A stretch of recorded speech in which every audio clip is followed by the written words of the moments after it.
Ce nouveau bilan à présent après le passage de la dépression cœur que ce matin nous avons pu survoler les zones les plus touchées et on découvre des communes entières inondées. Des habitants ont encore été évacués en urgence en Eure-et-Loire et dans le Loir-et-Cher. Sophie Chevalreau, Cécile Madronnet et Corinne Chevreton. Roland et Patricia viennent de quitter leur maison. Les larmes aux yeux et seulement quelques affaires dans les bras. Tout, j'ai tout perdu. Tout, mes voitures, tout, enfin tout, ma collection, tout est mort. Tout est foutu. Pas eu le temps, ça montait trop vite. Bon, parents, c'est beau, on part. On a décidé, on n'a pas à manger, là, on a fait un petit bout de canard qu'on va manger, je sais pas où, on va voir. Et ils ne sont pas les seuls à avoir été surpris par la vitesse à laquelle l'eau est montée cette nuit. Il y a 2 étages. Le premier étage, il est sous l'eau. Le Loir est sorti de son lit. Une crue historique, pire que celle de 1961, où l'eau avait atteint 2,07 m. C'est 2,20 m cette fois-ci. C'est monté à une vitesse impressionnante. Et puis là, ça continue encore à monter. Donc on ne sait pas ce que ça va donner. De nombreuses maisons sont inondées. C'est venu de derrière, on a notre provision de granulés, tout ça, tout est... Et puis le congélateur, il est là dans la pièce. On n'a plus rien. Le Loir traverse aussi la commune de Bonneval, un peu plus au nord. Ici, le niveau de l'eau a commencé à baisser ce matin. Vous voyez le niveau là sur les garages? Où est-ce que c'est monté? Et en fait, c'est monté parce qu'on a le Loir juste derrière. Habitants et commerçants se mettent au nettoyage, épuisés. Il y a quelque chose qui a dû péter au niveau du fioul et on a du fioul qui est rentré dans les magasins. On se réveille ce matin fatigué, inquiet, en colère, plein d'émotions. Les pompiers vont commencer à pomper les sous-sols. Ici, c'est la cave, avec le chauffe-eau, la chaudière toute neuve, enfin tout était... Et donc, il y a au moins 2 mètres de hauteur. Hein. Voici à quelle vitesse l'eau s'est engouffrée dans sa cave hier. Donc, j'ai pas d'électricité, j'ai pas d'eau chaude, j'ai pas de courant, j'ai rien. La même rivière, mais cette fois plus au sud. À Vendôme, la situation est loin de s'améliorer. Le niveau de l'eau monte et menace cet hôpital. La décision a été prise ce matin de l'évacuer en urgence. 140 personnes transférées dans d'autres établissements. À Vendôme, le Loir atteint actuellement 1,74 m. Il doit encore monter de 40 cm dans les prochaines heures. En Seine-et-Marne, tout particulièrement des sinistrés en sont à leur 4e inondation depuis le début de l'année. Ils n'en peuvent plus. Nous partons donc à Crécy-la-Chapelle, où l'eau est montée jusqu'à 1,50 m la nuit dernière. C'est avec Elsa Assalit, Caroline Blancard et Fabrice Hamzel. Crécy-la-Chapelle se réveille sous l'eau ce matin.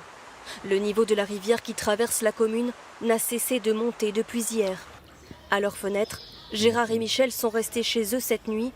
Ils ont dormi à l'étage, car le rez-de-chaussée est complètement inondé. Là, le bas du radiateur qui a au moins 10 cm. Nous les retrouvons 2 heures plus tard. Ils sont évacués par les pompiers. Passez la tête. Sur les lunettes. Vous allez bien? De toute façon, on peut rien. On ne peut pas lutter contre l'eau. Enfin, il y a peut-être des choses qu'il faudrait faire en amont. Curer déjà toutes les rivières et moins construire. Depuis hier soir, les pompiers ont évacué plus de 180 personnes. Des interventions difficiles jusque tard dans la nuit, sans éclairage, car l'électricité a été coupée par précaution. C'est quoi tes évacs? Tes évacs, c'est quoi? Parce que je ne peux pas les faire en CCF. Le pic de crue a été atteint vers 3 h du matin. Vous voyez sur les murs derrière moi les traces d'humidité. L'eau n'était jamais montée aussi haut en plein centre-ville, jusqu'à 1,50 m dans les rues. La ville est inondée pour la 4e fois cette année. Ça devient lassant, parce que ça arrive. Il y a 3 semaines, on avait déjà de l'eau. Donc, mais je comprends que des gens veuillent partir, parce que c'est terrible. Depuis ce matin, le niveau de l'eau baisse très lentement. Impossible pour le moment de regagner les habitations. La maire de la commune se sent démunie. On est en place depuis mercredi soir. On a engagé nos PTS. On savait que ça allait arriver, on n'y croyait pas autant. Je crois que c'est dur. C'est dur. L'inquiétude désormais, les nouvelles pluies attendues demain. Elles pourraient ralentir la décrue. Dans la liste des dernières communes les plus touchées, Longjumeau en Essonne. Là aussi, des habitants ont eu jusqu'à 1,50 m d'eau dans leur maison. Mais surtout, ils ont été surpris. Vous allez les entendre. Beaucoup estiment qu'ils n'ont pas été prévenus assez tôt. Sur place, Ludovic Romanins, Bruno Poiseuil et Bichinté Akala. Ce matin, la rue principale de la ville est encore totalement inondée. Par endroits, sous 1 mètre d'eau. De nombreux automobilistes cette nuit ont été piégés en voulant se mettre à l'abri.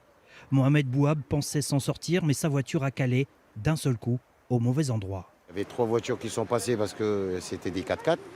Et moi derrière, moi aussi je me suis dit je passe et d'un coup, la voiture s'est arrêtée, le niveau est monté d'un coup. Vous êtes en colère ? En colère, oui. Toute la nuit, les pompiers sont intervenus pour évacuer une 40aine de personnes, parfois à l'aide d'un hélicoptère, comme pour cette maison isolée. À l'intérieur, 2 personnes âgées, très choquées. Le plus haut qu'on a eu, c'est 2 mètres d'eau dans une habitation, avec des gens de 80 ans passés, qui n'avaient plus d'électricité, plus de chauffage et qui avaient peur parce que l'eau continuait à monter. Le cours d'eau, l'Yvette, est toujours en crue. Les sols sont saturés d'eau, la ville n'est plus accessible. À certains carrefours, le courant est encore très fort, rendant les opérations de secours délicates. Gaëtan Devigne vient tout juste de quitter sa maison. Avec sa famille, il a passé la nuit dans son grenier. À aucun moment on a entendu parler de Longjumeau ou de l'Essonne en vigilance. Et du coup, à aucun moment on s'est méfié. Ça aurait été plus normal qu'on soit évacué hier soir, plutôt qu'on soit obligé d'appeler les pompiers ce matin. Personne n'est venu me dire d'évacuer, donc je ne pensais pas que ça monterait aussi haut. Les opérations de pompage n'ont pas encore pu démarrer. Le pic de crue est passé, mais il faudra plusieurs jours pour que l'eau disparaisse des rues de la ville. Dans le sillage de cette dépression cœur, qu'une tornade a aussi provoqué d'importants dégâts en Haute-Saône, des toitures arrachées, des voitures abîmées. Le phénomène a été violent à Cubry-les-Favernais. Pour nous, Nadia Adjbouziane et Grégory Martin. Tout s'est envolé avec la tornade. Oui, il n'y a vraiment plus rien. Il ne reste plus que 2 poutres qui menacent de tomber. Jessica ne peut que constater les dégâts avec son assureur.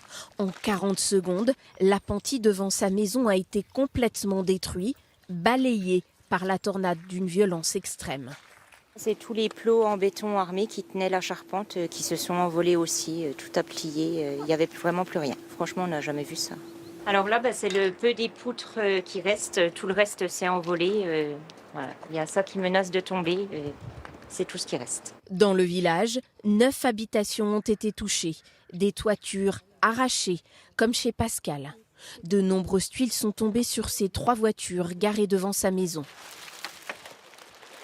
La vitre de custom, le toit vitré et puis la carrosserie qui est bien esquintée aussi. Pascal et Valérie ont assisté au passage de la tornade, abasourdis, en ne pouvant rien faire. Vous en tombez même par paquet. Il y a même un paquet qui était resté suspendu juste au-dessus de la porte de grange. J'ai même pas essayé de retirer la voiture avant que le paquet de tuiles soit retiré, parce que ça restait extrêmement dangereux. On a cru que c'était l'orage. Et malheureusement, quand on est arrivé dans la véranda, tout était tombé, tout tombait sur les voitures. Et vous restez là, impuissants, tétanisés, parce que vous ne pouvez rien faire. Dans ce village de 180 habitants, c'est le 3e épisode d'intempéries depuis le début de l'année pour lequel l'état de catastrophe naturelle sera déclaré. Et par rapport à ces intempéries, justement, je vous remontre la carte de vigilance toujours en cours en insistant sur ce point. Notre système d'alerte actuel est-il toujours adapté ? Nos vigilances jaunes, orange ou rouges sont-elles à chaque fois déclenchées au bon moment ? Ces derniers temps, beaucoup de sinistrés s'en sont plaints. Anouchka Fliller, Christine Guérard et Manon Amiou. Ce restaurateur n'en peut plus des vigilances météo. En alerte jaune ou orange, même s'il fait beau, les clients ne viennent pas sur sa terrasse. En tout cas, hier, à l'alerte orange, je pense qu'on aurait pu travailler sans problème, mais bon, les gens ont eu peur. Depuis 2001, ces alertes Météo France vous préviennent. Le jaune appelle à être attentif si on pratique des activités sensibles. En orange, il faut être vigilant, des phénomènes dangereux sont prévus. Rouge, c'est la vigilance absolue. Des phénomènes exceptionnellement dangereux pourraient survenir. Tenez-vous compte de ces alertes si nous sommes en orange, par exemple. On évite de se balader ce jour-là peut-être. On ne va pas descendre dans une cave, comme on essaye de ne pas prendre un pont. Je regarde par la fenêtre quand il pleut, je reste, quand ça s'arrête ou qu'il pleut moins fort, je sors. Regardez le ciel plutôt que les cartes météo. Placés en vigilance rouge pour orages violents, ces départements de l'Est ont bien été touchés par la grêle en juillet 2023. Mais mardi dernier, dans le Gard, en alerte orange, il n'y a eu ni dégâts ni débordements. A l'inverse, il y a 2 semaines, quand ils n'étaient placés qu'en vigilance jaune, les Canois ont vu rouge. La météo est-elle dans le brouillard? Non, selon Météo France, qui compare tous les ans les vigilances qu'elle a émises avec ce qui s'est passé réellement. Dans près de 9 épisodes de vigilance sur 10, le phénomène météorologique dangereux qui a été prévu s'est produit dans le département avec à la fois l'intensité et les conséquences qui étaient attendues. Les vigilances graves ne se sont pas multipliées. Il y a eu 125 vigilances orange et 10 vigilances rouges en 2023. C'est un peu plus que l'année d'avant, mais moins qu'en 2018 par exemple. Météo France ne nous a pas communiqué les chiffres des vigilances jaunes.